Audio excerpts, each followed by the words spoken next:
ଚାଲନ୍ତୁ ବନ୍ଧୁଗଣ ଜାଣିବା ଶନିଙ୍କ ସାଧି ଶକ୍ତି କେଉଁ ରାଶିର ଚିହ୍ନ ଉପରେ ଆରମ୍ଭ ହେବ ଏବଂ ଏହା କେବେ ଶେଷ ହେବ।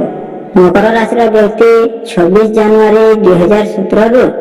29 ମାର୍ଚ୍ଚ 2025 ପର୍ଯ୍ୟନ୍ତ, କୁମ୍ଭ ରାଶିର ବ୍ୟକ୍ତିମାନଙ୍କ ପାଇଁ 24 ଜାନୁଆରୀ 2020ରୁ 3 ଜୁନ 2027 ପର୍ଯ୍ୟନ୍ତ, ମୀନ ରାଶିର ବ୍ୟକ୍ତିମାନଙ୍କ ପାଇଁ 29 ଏପ୍ରିଲ 2022ରୁ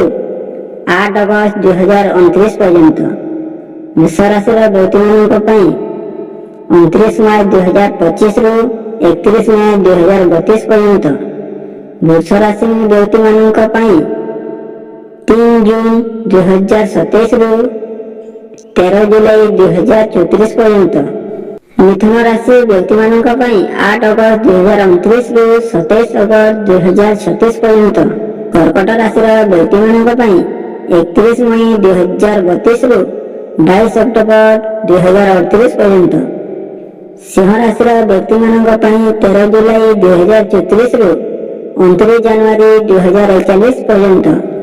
କନ୍ୟା ରାଶିର ବ୍ୟକ୍ତିମାନଙ୍କ ପାଇଁ 27 ଅଗଷ୍ଟ 2036ରୁ 12 ଡିସେମ୍ବର 2043 ପର୍ଯ୍ୟନ୍ତ, ତୁଲା ରାଶିର ବ୍ୟକ୍ତିମାନଙ୍କ ପାଇଁ 22 ଅକ୍ଟୋବର 2038ରୁ 8 ଡିସେମ୍ବର 2046 ପର୍ଯ୍ୟନ୍ତ,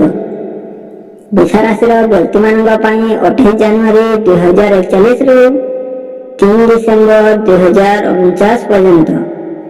ଧନୁ ରାଶିର ବ୍ୟକ୍ତିମାନଙ୍କ ପାଇଁ 11 ଡିସେମ୍ବର 2043ରୁ 24 ଫେବୃଆରୀ 2054 ପର୍ଯ୍ୟନ୍ତ।